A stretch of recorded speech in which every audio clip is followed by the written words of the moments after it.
Welcome to the Effortless English Show with the world's #1 English teacher, AJ Hogue, where AJ's more than 40 million students worldwide finally learn English once and for all, without the boring textbooks, classrooms, and grammar drills. Here's AJ with a quick piece to help you learn to speak fluent English effortlessly.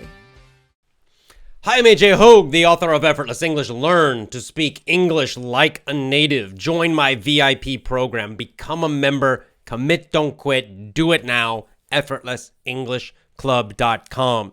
You will get the movie lessons for the Matrix movie. Free bonus. Free only for VIP members. Get it now. EffortlessEnglishClub.com. EffortlessEnglishClub.com. And of course, you will get every month new VIP lessons also.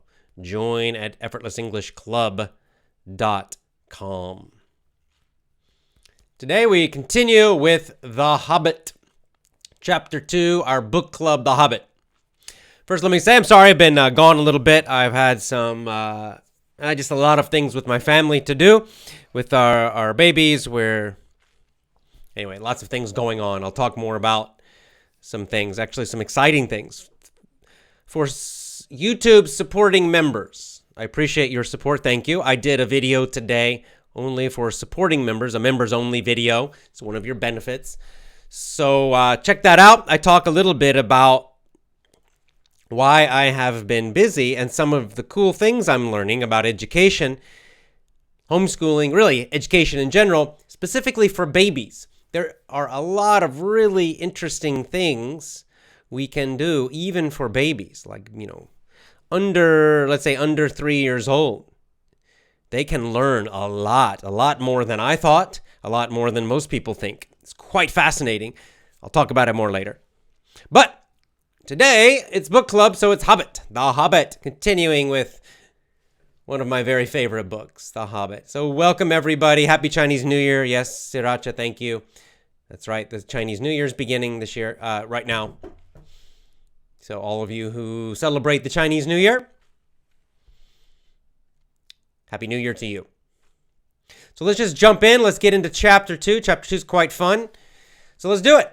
Continuing with The Hobbit. Okay, Chapter 2 is called Roast Mutton. Mutton is cooked lamb. Mutton is cooked sheep, basically. Sheep, right? So, of course, they're called sheep when they're alive.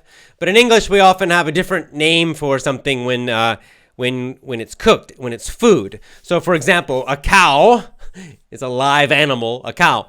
But when we cook the cow and eat the cow, we call it beef, right? We call the meat, we call it beef, right? Or with pigs, right? With pigs, a live pig, we call it pig. A cooked pig, we call pork, right? The meat is called pork. So it's the same idea. Mutton is a cooked sheep. So that's the title. Okay, so remember there was the big unexpected party in Chapter 1. Bilbo and all the dwarves came to Bilbo's house, and Gandalf came, and he was going back and forth, right? He was one part of him, in his mind was excited about the idea of an adventure. The other part of him was afraid and said, no. And sometimes he was, I'm excited. And other times he was afraid, excited, afraid. So finally, they all go to sleep. And as he's going to sleep, Bilbo thinks, I'm not going. All right, Chapter 2. Bilbo wakes up. It's morning. It's the next day, Bilbo wakes up. And the chapter begins. He was relieved. He was relieved to think they had all gone without him, without bothering to wake him up. Okay, he was relieved, like this feeling of relief, like, thank God. Right? This feeling when you think something bad's going to happen, but it doesn't happen, you feel relief.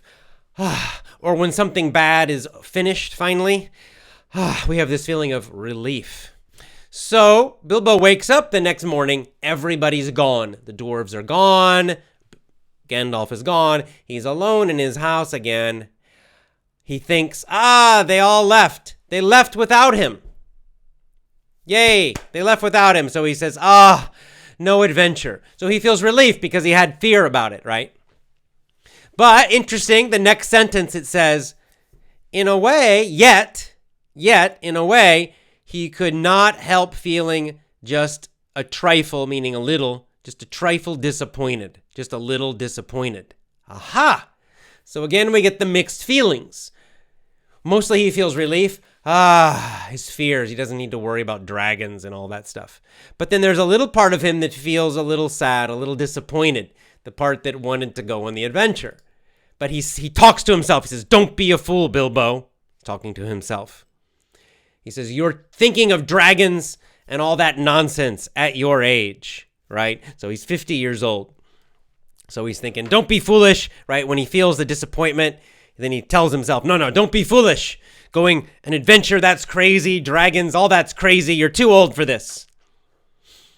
Okay, so he decides, everything's okay. But the dwarves made a big mess. There are dirty dishes everywhere. So he just starts washing the dishes. He washes all the dishes, starts to clean his house. He has breakfast. He has his own breakfast. And he's just relaxing. Everything's fine. He's going back to his old life, his normal life again. He thinks it's all finished. Nothing's going to happen. And then Gandalf walks into his door, walks into the house.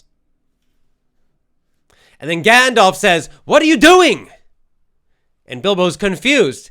He said, they're waiting for you. The dwarves are waiting for you. They left you a message. And Bilbo says, what? What message? What message? Bilbo didn't see the message. They put it on his fireplace. You know, there's the little shelf on top of a fireplace. It's called a mantle. And they put a letter there. And in the letter, they said, it's from Thorin, the main dwarf. And it says, we accept you. We're hiring you. You got the job. You will get an equal share of the treasure. If we make the treasure, if we get a lot of gold from the dragon, you will get you get one equal amount. And we will pay for your travel expenses. And if you die, we will pay for your funeral. Okay? And it says, we will wait for you at an inn, I-N-N, like a hotel, like a pub. And we'll see you at 11 a.m. sharp, meaning exactly. See you at 11 a.m. Be punctual, right? Be punctual, meaning be on time. Don't be late. And it's when he's reading this, it's 10:50, 50. So Gandalf says, you only have 10 minutes. Hurry, get going. Go. And Bilbo says, but, and Gandalf says, no, go. And just Gandalf pushes him out the door. Go, hurry. And so he's kind of confused and he forgets his hat. He forgets a walking stick. He forgets warm clothes. He forgets everything. He just runs out of the door and he runs to meet the dwarves. We can see maybe Gandalf, this is his plan. Right? He knows Bilbo. He knows Bilbo will be worried and has fears. So Gandalf waits until the last minute, right? Just before. And then he says, go. So Bilbo doesn't have time to think about his fears. He's just, he's all confused. Everything happens very, very fast. Gandalf pushes him out the door. Bilbo has no time to think. So Gandalf's very clever. Okay.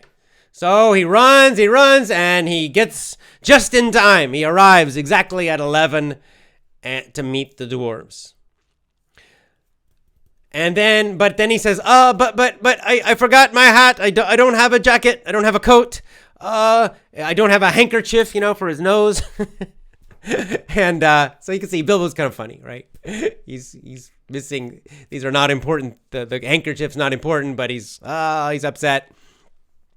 And one of the dwarves, Dwalin, says, he says, don't worry. He says, you will have to manage. You have to survive without these comfortable things. And in the journey, in the future, as we go, you will have to survive without a lot of comfortable things. But they have an extra coat for him. It's called a cloak, right? The old style with the hood and kind of wraps around their body. It's called a cloak. So they have an extra one. They give him the hood and the cloak, and then they get on top of little ponies, right, short horses, and they begin the adventure. So it begins, right? Bilbo, he has no time to think. He just, and so now suddenly he's on the adventure, right? And then after they're riding a little time, Gandalf catches them. He's on a horse. He's on a big horse. And Gandalf's quite nice. He brings some handkerchiefs, right? Handkerchief is the little, I don't have one, but it's like a little square cloth, a little piece of cloth. Like you can use it as a napkin. You can use it to blow your nose, that kind of thing. And Gandalf brings him some, and Bilbo smokes a pipe. So Gandalf brings him a pipe and tobacco. So Gandalf's nice. He brings him a couple comfortable things. And so then the adventure begins, and they're just the first day they're riding. It's sunny, the good weather. He has his pipe. He has a nice warm clothes. Everything's quite nice. And Bilbo begins to think, oh, well, this is not so bad. Adventures are quite nice. Maybe they're not so bad. Everything seems, hey, no problem. But, however, as we know, adventures also have difficulty. So, in the beginning, they're in the Hobbit area, so everything's very comfortable. Then they go into other lands. So we don't know exactly how much time, but many, many days passing. And then they go into areas where there are no hobbits, where the people are more strange. They have different accents. Everything's different, and it's more like big men and maybe some dwarves, but no hobbits anymore. And then finally, after many more days, they continue. It's called the Lone Lands. Basically, it's wilderness. There are no people. There are no inns, no hotels. They have to camp, right? They're just camping. So they're basically out in the wilderness away from civilization. So they go out into the wilderness finally. And there's some old ruins, some old broken castles and buildings that look a little scary. And then the weather changes. The weather becomes gloomy, meaning very cloudy. And as they continue, the weather gets worse. It becomes cold and wet. It starts to rain. It's kind of like springtime, but in this wilderness area, it's kind of windy, and it starts to rain. And then the next day, it starts raining even more. Pouring rain, meaning raining very hard. Pouring rain. So they're all day. They're going through the rain. Everybody's getting wet. Everybody's grumpy. It says they're too grumpy to talk. So grumpy means like in a bad mood, right? Not happy, not cheerful. It's the opposite. Kind of like just in a bad mood. Like easy to get frustrated, easy to be unhappy. Just kind of, right? Grumpy. So everybody's grumpy. And then Bilbo's attitude changes, right? Because now it's not so fun. It's rainy, cold, he's wet. So he starts complaining, I wish I was home now. I wish I was home near the fire. Of course, it's too late now. But, things are not so easy now. Now the adventure is becoming quite uncomfortable. But, of course, it's going to get worse. So that night, as it starts to get dark, it stops raining for a little while, but it's still windy and cold. Everything is wet. They stop for the night. They want to stop. Gandalf disappears. They look around. Gandalf's gone. Where's Gandalf? Nobody knows. So the dwarves and the hobbits, they sit down. It's getting dark. It's nighttime. They decide, it's time to make a camp. And they try to make a fire. Right, the dwarves, they try to make a fire just to get warm and to get dry. But they can't. The wood is too wet. Everything's too wet. They can't make a fire. So they're still cold. They're still wet. They feel terrible. Everybody is in a bad mood.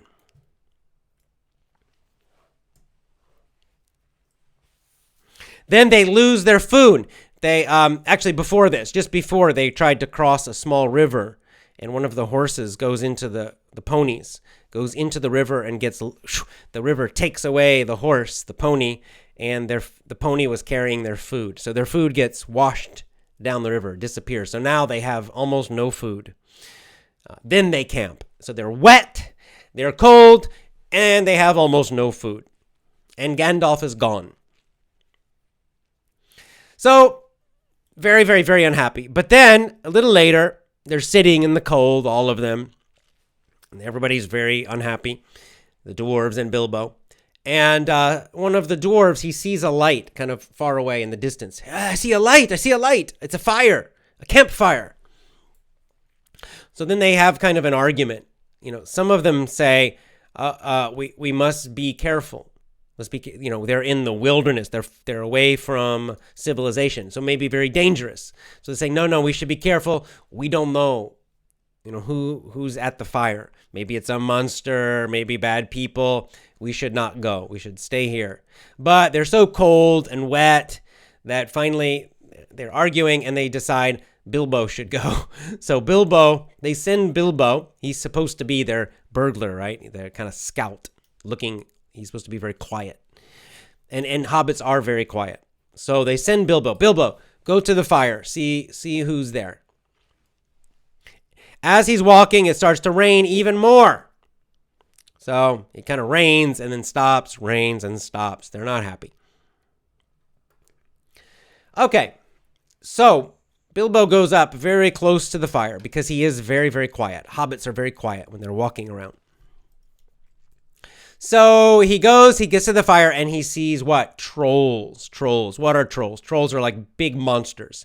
They kind of look like people, but they're, maybe 2 times bigger than a normal person. They're really, really, really big muscles, huge, kind of like monsters, right? With ugly faces. And they eat people, they eat dwarves. So they're bad. There's 3 of them and they're very, very big and very, very strong. And he can hear them talking, and they're complaining because they're eating mutton.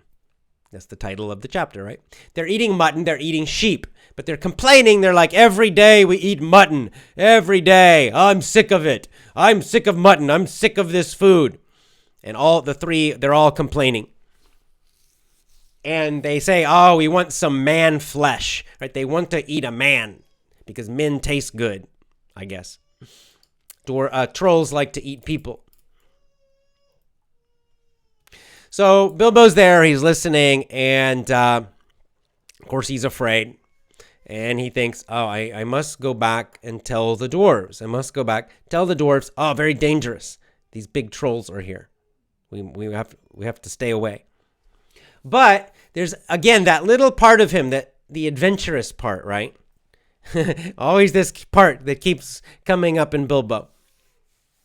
And this part in him thinks, well, my job is to be a burglar. A burglar is like a thief, someone who steals something. He says, that's my job. They hired me. So I should steal something from the trolls, right? He wants to.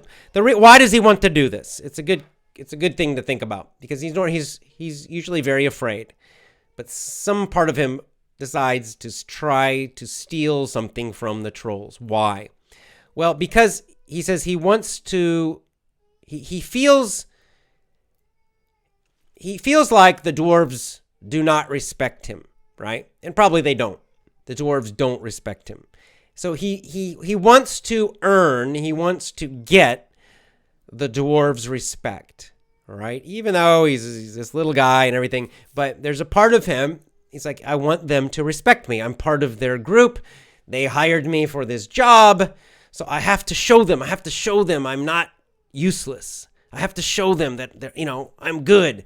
That they made a good decision. So he wants to prove himself. He wants to show the dwarves that he's good. So he decides, I'll steal something from a troll. I'll bring it back. I'll show them. They'll say, wow, they'll respect me. So he goes and he's very quiet. The trolls don't see him. He puts his hand in a pocket. The trolls are wearing clothes, I guess. And he pulls a purse out, right? Like a little bag with money. But it's a magic one. It's a magic purse, and the purse talks. The purse says, hey, who are you? Loudly, right? And when the purse talks, the little bag talks, of course the trolls hear it, and they look, and they see Bilbo, and they catch him. Pah! They catch him. And remember, Bilbo's very small, and the trolls are big. And they said, what are you? And Bilbo's, terrified. He goes, I'm a hobbit. And they're like, you're a hobbit? They're not smart. The trolls are very stupid. And they ask him, this is, are there more of you? Are you alone? And he's so afraid that first Bilbo says, yes, a lot of us, right? Maybe he's hoping to scare them. But then he thinks, oh, no. I shouldn't tell them about the dwarves. So then he says, no, none. There's none. So the trolls are not, they're really stupid. And so they're confused. They're said, a lot and none. A lot and none. What does that mean? A lot and none. And they start arguing. What does he mean? He said they're a lot and he said they're none. And then they start arguing and they actually start fighting each other, right? So we can see the trolls, they're stupid and they're very aggressive. They're constantly fighting with each other. So they get in a fight and they're hitting each other, and yelling and arguing about, are there a lot more or are there none, right? What does this hobbit mean? And while they're fighting, one of the dwarves comes into the camp. He's curious. They hear noise. They're waiting for Bilbo. Bilbo never comes. So foolishly, I guess, the dwarves, one by one, they come to the fire to see what's happening. Unfortunately, the trolls see Balin, the first dwarf, and they get a bag and they catch him and they put him in the bag. And then another dwarf comes and they catch him. And then the trolls realize, there are no more hobbits, but there are lots of dwarves. We can eat the dwarves. Yay! So they hide and they wait. And one by one, the trolls catch the dwarves. The last dwarf is Thorin, right? The leader. He's a little smarter, and he realizes something's wrong. So he comes in and he actually fights the trolls. And he hits one in the eye with a stick and hits the other one. And he does quite well, but he's alone. It's only one guy, Thorin, against three huge trolls. So they finally get him. So all of them get caught. And they're very angry because Thorin, hurt them in the fight. So now they're very angry and they caught all of them. And Bilbo's kind of hiding. They kind of forget about Bilbo because they're catching all these dwarves. So Bilbo kind of, he's hiding to the side and they forget about him a little bit. Then, and you can see this is a little bit funny, right? It's not, in Lord of the Rings, the other books, everything's quite serious. But this story is a little bit funny. So the trolls catch all the dwarves, and next they begin to argue. And what are they arguing about? They argue, how will we cook the dwarves? Right? How will we do it? Should we boil them? Should we roast them, which means just put them over the fire like on a stick? Should we cut them up first? Right? So the three trolls are arguing and arguing. How should we cook these dwarves? And it kind of takes a long time. Bilbo's hiding, listening. And finally, they agree. We're going to roast them, right? We're going to put the dwarves on sticks and put them over the fire and cook them on the fire. But just after they finally agree, a voice comes. A voice says, no, we're not going to roast them. That's a stupid idea. And they don't know who said it. They think one of the other trolls said it. So they start yelling at each other and fighting and arguing again. So they argue more, argue. And then finally, again, they agree. Okay, we're going to boil them. We're going to put them in hot water. We're going to boil all the dwarves. So they finally agree. They're getting ready to boil all the dwarves to eat them. And then a voice comes again. It sounds like a troll voice and says, no, boiling's a bad idea. We're not going to boil him. That's stupid. Right? And the trolls hear the voice. They think one of the other trolls said it. So they get angry. And once again, they start arguing and fighting. No, we got to boil him. No, roast him. And then they get in a fight. They start punching each other and having this big fight with each other. So they're arguing, and this goes on and on and on. And then finally, there's a voice that says, Dawn, take you all and be stone. What does that mean? Dawn means the sun, right? Sunrise. Becomes stone. So these trolls, they're like magical creatures. These trolls cannot be in sunlight. Obviously we learn. If the sun hits these trolls, they become stone. They turn into a rock, into stone, right? So they have to hide from the sun. So the sun comes up, the light hits the trolls, and they all three turn to stone. And then Gandalf comes into the camp. And Bilbo, comes out when he sees Gandalf, and they get all the dwarves out of the bags, out of the sacks. And of course, they realize, that was Gandalf's voice. He was hiding in the trees in the dark, and he was making the trolls argue longer and longer, right, until the sun came. So every time the trolls stopped arguing and they were getting ready to cook the dwarves, Gandalf would use a troll voice and say, "No!" And he would make them start arguing again with each other. So it was Gandalf doing that, tricking them.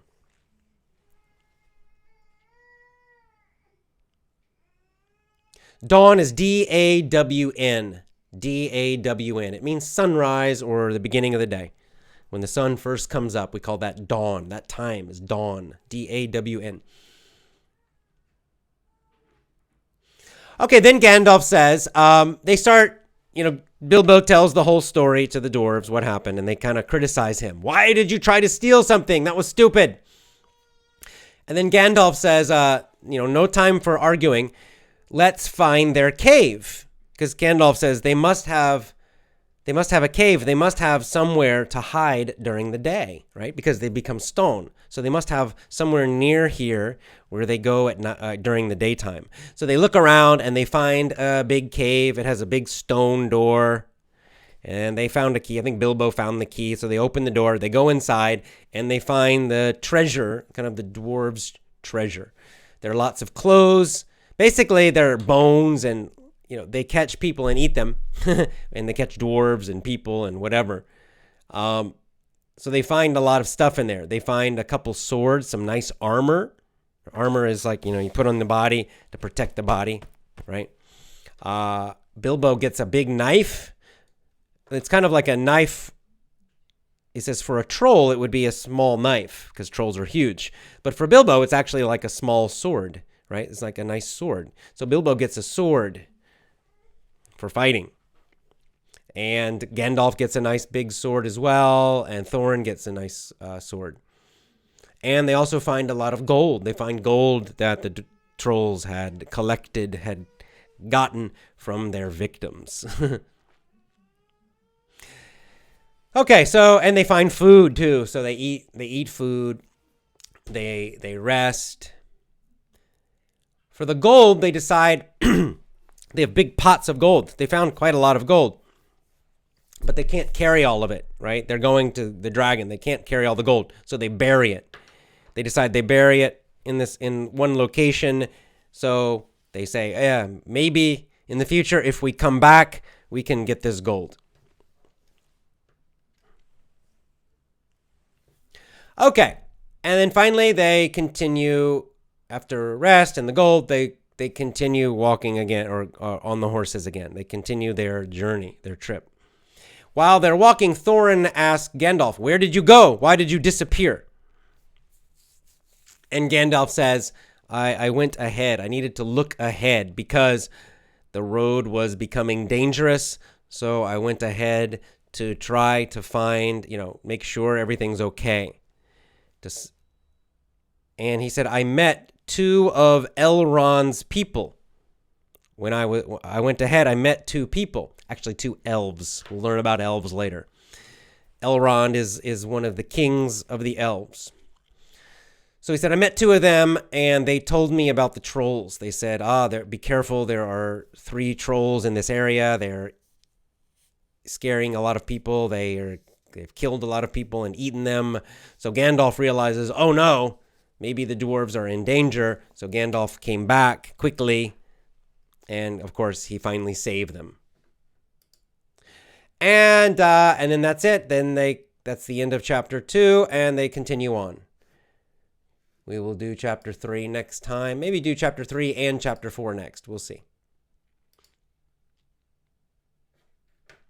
That's right. Damon says the sword that Bilbo got, it's a short sword. For him, it's like a big sword, but kind of normal sword. It's called Sting. Later, it gets a name. They name it Sting. We'll see this later in the story, that it's actually a special sword. The sword that Gandalf got is also quite special.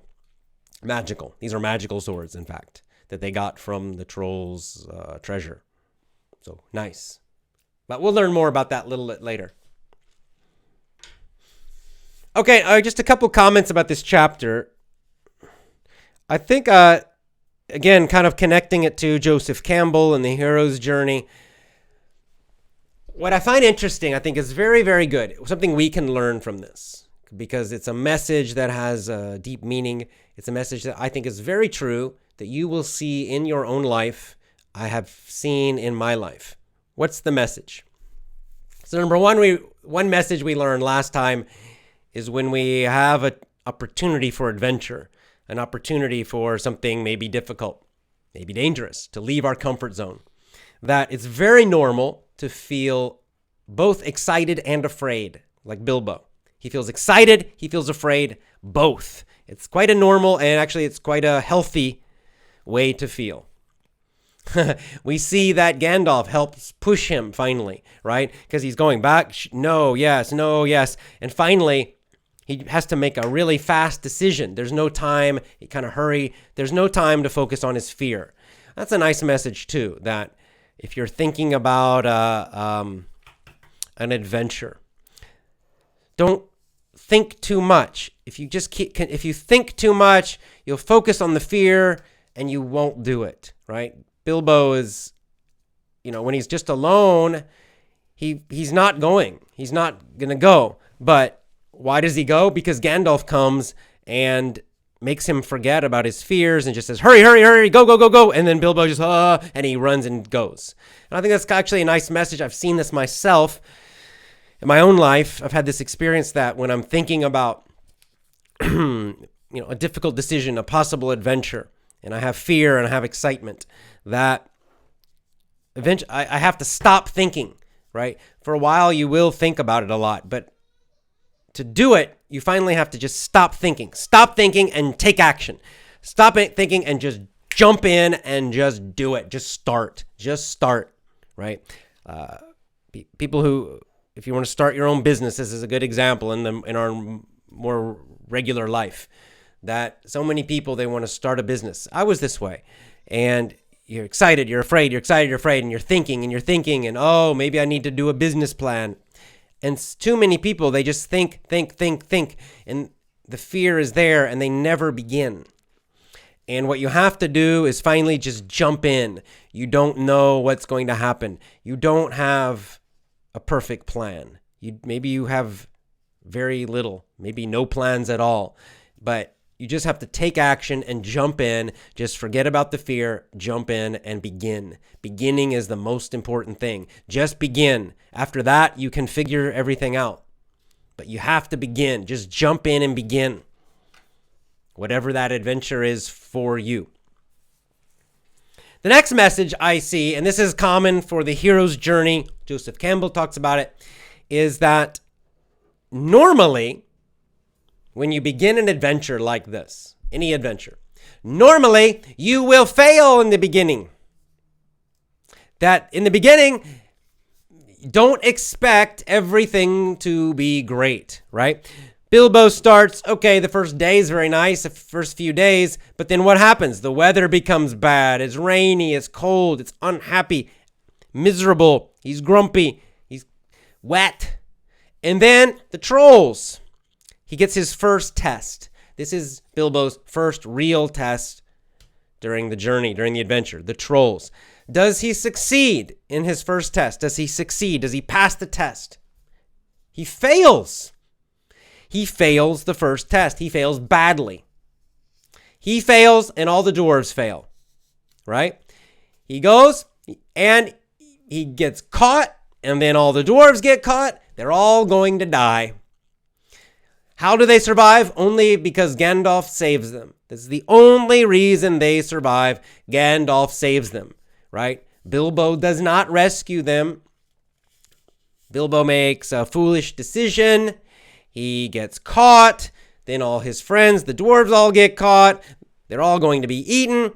They have to be saved. The only reason they survived is basically because Gandalf saves them. So, in other words, Bilbo totally and completely fails this first test. He fails completely. He makes a bad decision, and then he fails after making the decision. But they survive. But he survives. In the end, Gandalf does save them. And I think there's a great lesson there because it's very, very common. Too often, people start an adventure. They start a big project. They do something big and scary. And guess what? Usually, in the beginning, you get your first test and you fail.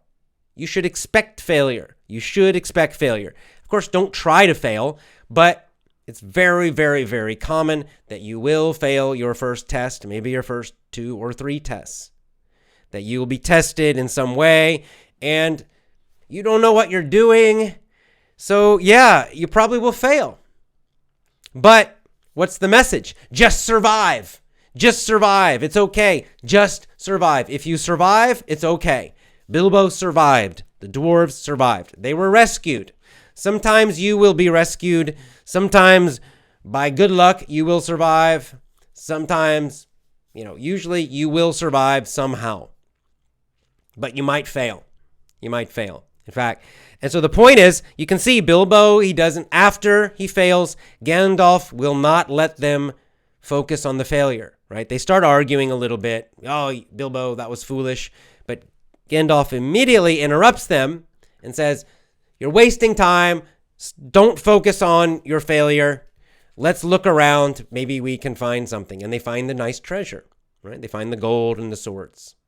So that's also a nice message that when you fail during your adventure, when you fail in life, don't focus on it too much. Okay? Don't think about it. Don't complain about it.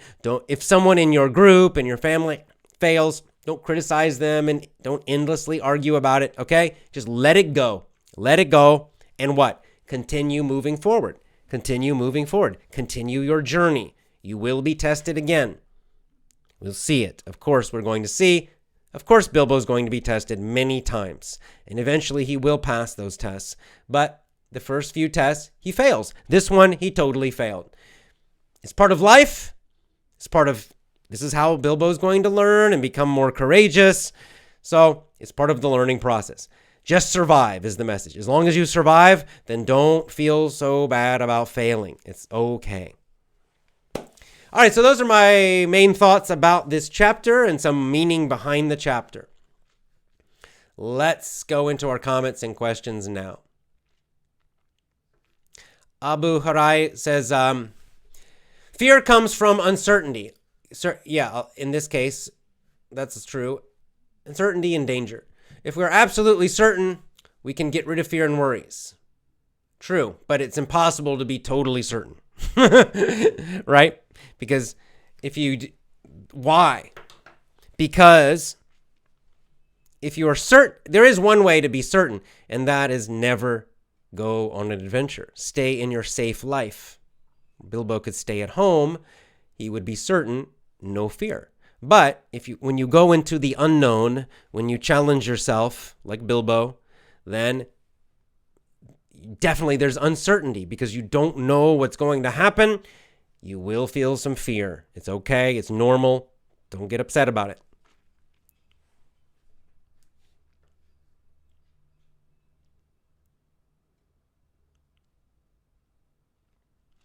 Andre says, what does burglar mean? Burglar is a thief, someone who steals things, who is like very quiet and they come and they steal. So that's what they hired him to be a burglar, right? They hired him to be very quiet, maybe steal something from the dragon, or maybe, to go and see what's happening they basically hired him to be very, very, very quiet. Damon says, in the Russian translation, Bilbo made the trolls argue. Nope. Well, it's a bad translation. It's Gandalf who does it.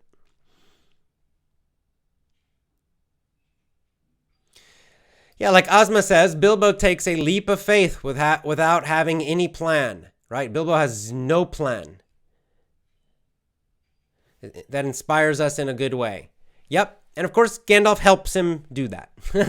Gandalf kind of pushes him a little bit, and Bilbo just jumps, he just runs, and he joins the dwarves. He has no idea what's going to happen. He has no idea. Right, like Damon says, don't hesitate. Just do it. You can think later. A good message. Bilbo, finally, how does he finally go? Because he doesn't hesitate. He stops thinking. He just runs and he goes and he joins it. He can think about it all later.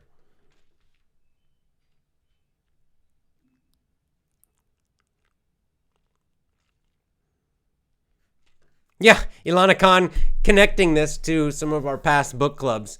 When two are fighting, the third wins. We spoke about the phrase to reap without sowing. In this case, the trolls fighting saved the dwarves and Bilbo. Right, that's a good point. Gandalf, by making the trolls continue fighting, he saves them.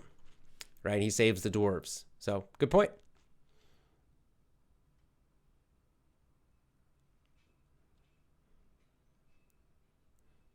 Umar says, in the movie, Bilbo isn't so fat. Right. Well, in the book, he's kind of fat. Not like super fat, but he's kind of chubby. He's kind of overweight, right? He's living a lazy life. Of course, by the end of the book, he's thin because he has a lot of exercise, a lot of adventures. So, yeah.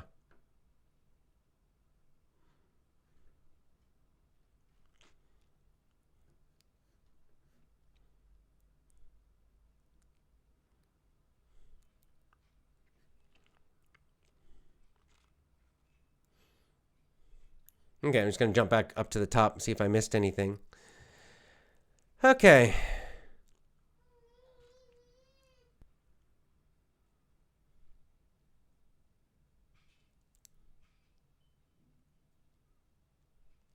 Okay, Samit says it's a hard book to understand. Yeah, there's some tough vocab in here. It's easier than the Lord of the Rings, the other books. The Hobbit's easier, but it's still got some.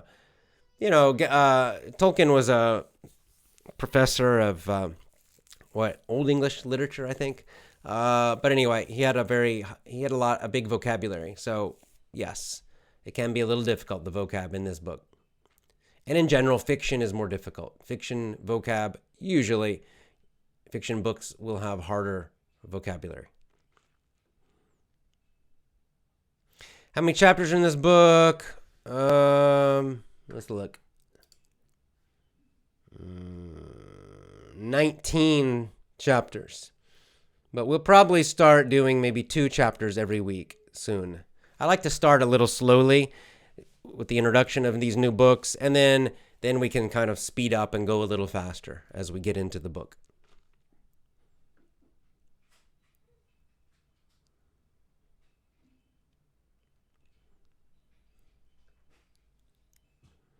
Sarah says, sometimes I'm like Bilbo. I want to do something. I'm afraid of that. I hope something happens and I can't do this thing. Yeah, right. We're all like Bilbo and sometimes where we think, oh, I want to do something, right? You have some excitement to do something. Maybe you decide to do it. And then after you decide, or maybe you commit, and then later you think, why did I do that? Oh, no, I don't want to do it. I don't want to do it. And then you start hoping, part of you starts hoping, oh, I hope it gets canceled. Oh, I hope I don't have to do it.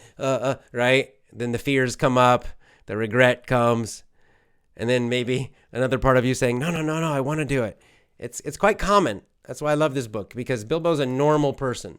Bilbo's not some superhero, right? That's why I don't like those Marvel movies, all that bullshit. Those guys are like gods, nothing can really hurt them. That's why those are not very deep movies. But this is much deeper because Bilbo's a regular person. We can all connect to Bilbo's feelings. We can all understand this feeling of being excited about some new adventure, the unknown. It is kind of exciting, and then also really afraid of it and wanting to do it and then not wanting to do it. and changing our mind constantly. This is very common for all of us. Hey, Lisa, good to see you.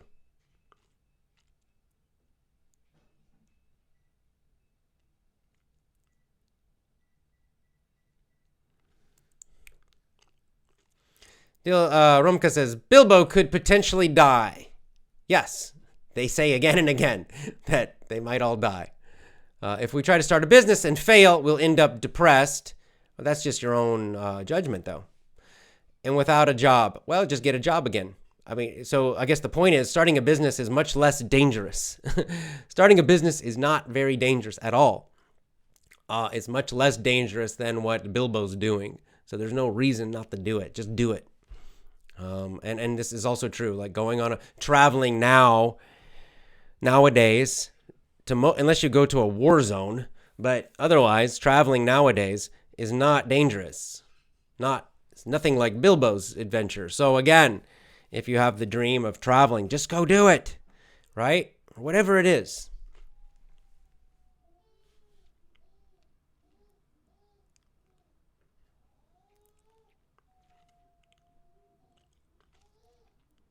Yeah, and this is what Vladislav is saying. In most areas of life, we should take risks. Nothing really terrible will happen if you fail. Yes, exactly. That's what I was just saying. So Vladislav, 100% right. In Bilbo's situation, he risks to lose his life. Should we take those kinds of risks? Maybe. We have a much safer world. You know, this is a fantasy world, obviously. It's not real, but we can even look back in history compared to the past. We live in a very, very, very safe world, and that has a lot of good things. There's a lot of good things about that, but there are some negative things about that. It makes us weaker. It makes us more afraid, you know? We don't have to risk our life usually. Should you risk your life? I don't know. I guess it depends on the situation, depends on the person.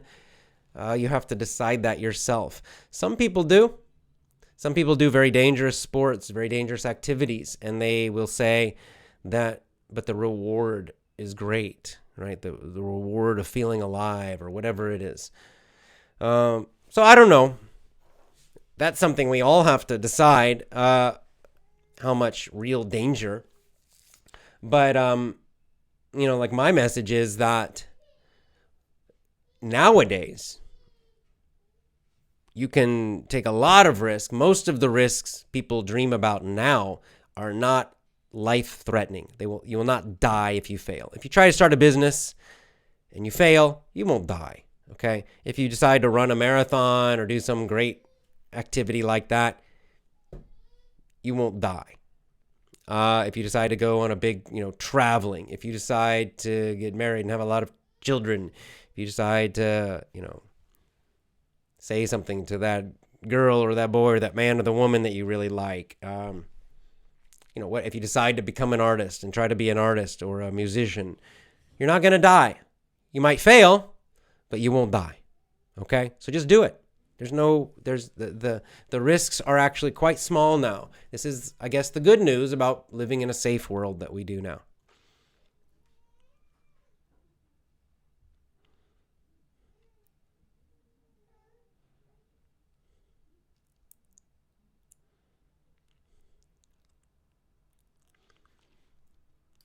Yeah, Damon says it's another difference of the books and the movies. In the book, the dwarves are fun. In the movie, they're very serious. Yeah, they're kind of, in the movies, they make them depressingly serious, way too serious. You can see that at least some of the dwarves, many of the dwarves in the book are a lot more fun. Thorin's a bit serious, but the other dwarves are not as serious. Bilbo's definitely not so serious. He's kind of funny. Bilbo's way too serious in the movies and most of the dwarves. The overall feeling, you can see it's kind of funny, that chapter. There's humor in it. It's kind of funny, right? All the dwarves are in these little bags and their feet are sticking up, right? It's funny, right? That the dwarves are their feet are kicking around and they're stuck in these bags, and And while they're stuck in the bags, the trolls are arguing, how will we eat them? How are we going to cook them, right? It's kind of some dark humor a little bit, black humor. And of course, in this chapter, Bilbo is kind of funny. He gets caught, and then they squeeze him, and they kick him into the bushes, and then he's hiding in the bushes, afraid. So he's very weak and afraid and foolish, and it's kind of funny. It's humorous. It's not so serious. And even the way that Gandalf saves them is kind of funny, right? He gets them arguing with each other, and the argument in the book, the trolls are stupid, so they're kind of funny. So the whole time, it's a serious situation, but it's done in a way that's a little bit more light, a little more fun, compared to the movies where there's no lightness, no humor at all in the Hobbit movies. Yeah, Ibrahim Ali with a very good attitude. I agree, you're more likely to fail in the beginning, but I don't like to call it failure. I call it experience. Exactly. Failure is quitting and stopping trying. Yes, I agree. Ibrahim Ali very well said. Exactly. It's experience. How do you get experience? Why do people value experience? Like in a job, why do they want job experience? Why do they want that? Because they want you to make mistakes and learn so that you're smarter, you're better. Then they hire you. You already made a lot of mistakes. That's why they like that, right? So when you're new in something, right, that's how you get experience. A lot of experience means failure. Not all, but a lot of it.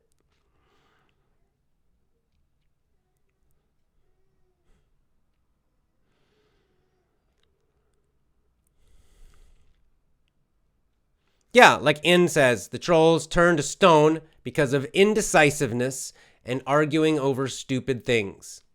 Another nice message from the chapter. That's right. The trolls are stupid. They argue over stupid things, and this causes them to waste so much time that they turn into stone. I think we can find, you can see some a message there for life, that if you fail to make a decision, if you just argue and think too much for too long, you turn to stone. Psychologically, you turn to stone. Mentally, you turn to stone.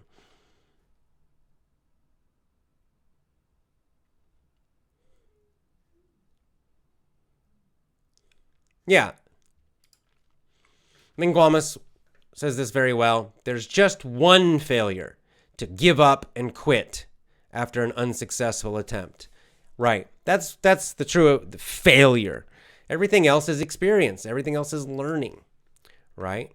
Yeah, I always talk about various little stories from my life, but I use the kite surfing one a lot. When I was learning to kite surf, falling, like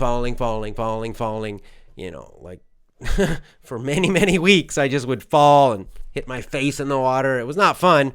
Was that failure? I don't know. It was necessary. That's how I had to learn.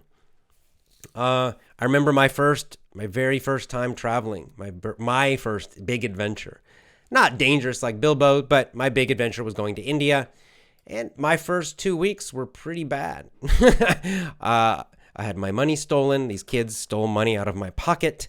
I got very sick. I was in the hospital for 3 days. Anyway, I don't know if you call it failure, but I had some very bad experiences, very tough experiences in the beginning of my trip, quite similar to Bilbo. Overall, however, it was a fantastic experience. By the end, it was great.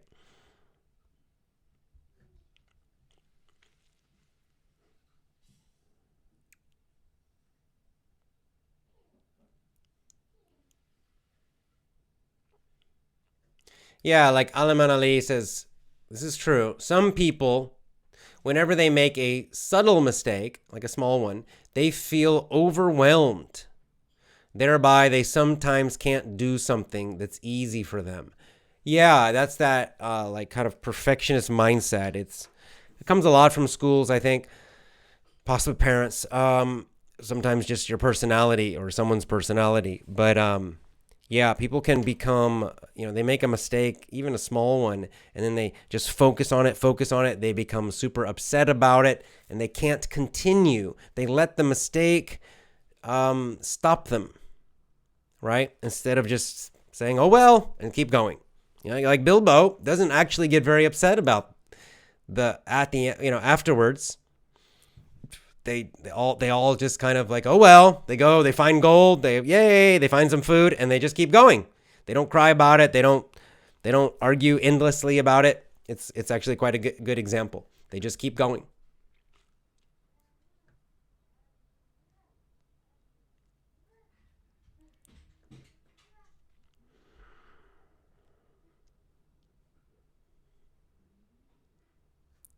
Yeah, like Goddard says, difficult jobs can be achieved if we just start doing it instead of thinking about how difficult it will be. Yeah, exactly right. Right. I'm guilty of doing this myself sometimes. You have something big. If you think about it, you're like, oh my God, it's so big. It's just, oh, it's so huge. Oh, it takes so long. We waste so much energy and time thinking about how difficult it will be, and we don't start. And the thing to do, just start. Just start doing it, right? Like if you're thinking about a big, let's say like an ultra marathon, and right now your body, you're not in good shape. If you think about it, oh, I'm going to run 100 kilometers, for example. Well, if you think about it, it's just, you can think about it for a long time. And, oh, that's so hard. Oh, I have to train so long. How will I do that? Oh, man, that could be, maybe I need like 8 hours. That could be 12 hours of running. Oh, you just think about it and convince yourself not to do it, right? Instead of just saying, I'm doing it, and sign up for a race and start training. Just like Bilbo, just jump in and start training, start doing it, and you'll get there. It's a good message. I do it too sometimes. Like with Japanese, I can think, so much, right? Same thing.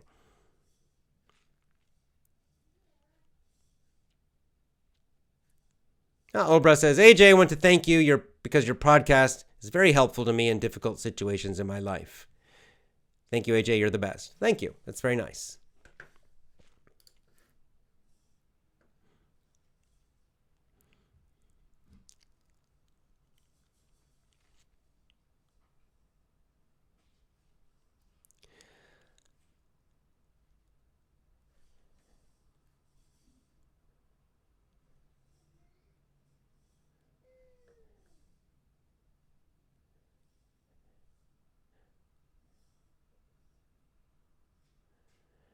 Yeah, this is a good point.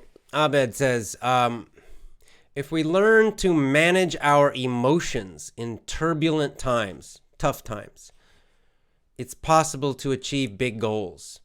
Indeed, that is, when you think about it, that is really a lot of it in terms of being successful, in terms of having more courage, all these things that we talk about a lot.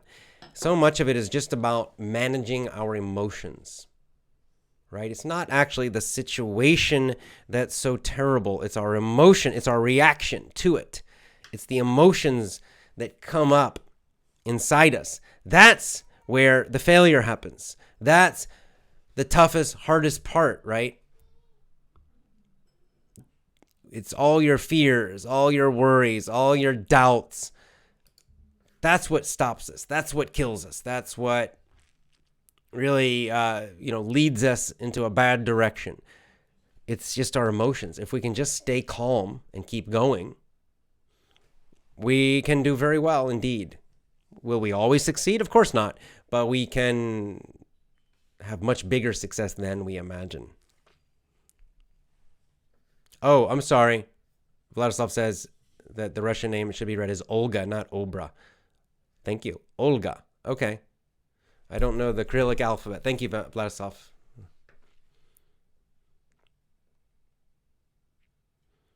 Olga. That makes more sense. That's a common name. Yeah, like Vladislav says, in Russian, we say, an experience is a son of difficult mistakes. Right. Often the best experiences come from mistakes. That's where you really learn something because of the pain of the mistake. And, sometimes success, you actually learn less from success because it's easy. It's a good point. All right, I think we are about finished.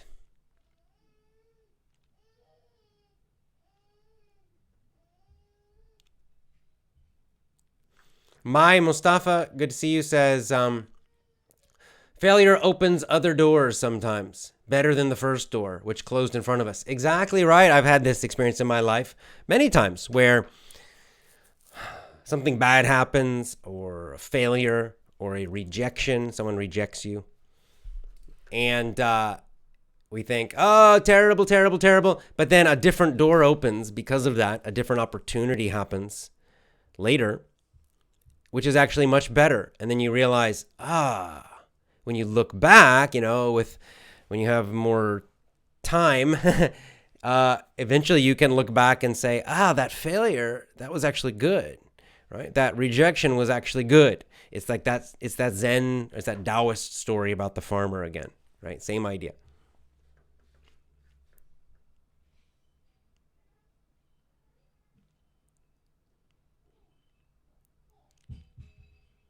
Yeah, like Asma says, feel the fear and do it anyway. It's a good book. It's a good message. So the idea, I remember when I was young, I thought courage meant be courage, be strong, be brave. I thought that meant that you're not afraid, right? Like I thought like these big heroes and people like soldiers in battles and these guys like that, they're fearless. But they're not. But later I've figured out and learned, and they will say too, no, they're afraid still. They're still afraid. They feel the fear. But what's the difference? They still take action anyway. Even though they're afraid, they do what they need to do while they feel afraid. That's what courage really is. If you're fearless, you don't need courage, right? You have no fear. So you feel nothing. That's not courage. Courage is you're afraid, but then you do what you need to do anyway. You face the fear and keep going. You keep going even when you're afraid. That's what courage really is. And that's a good message.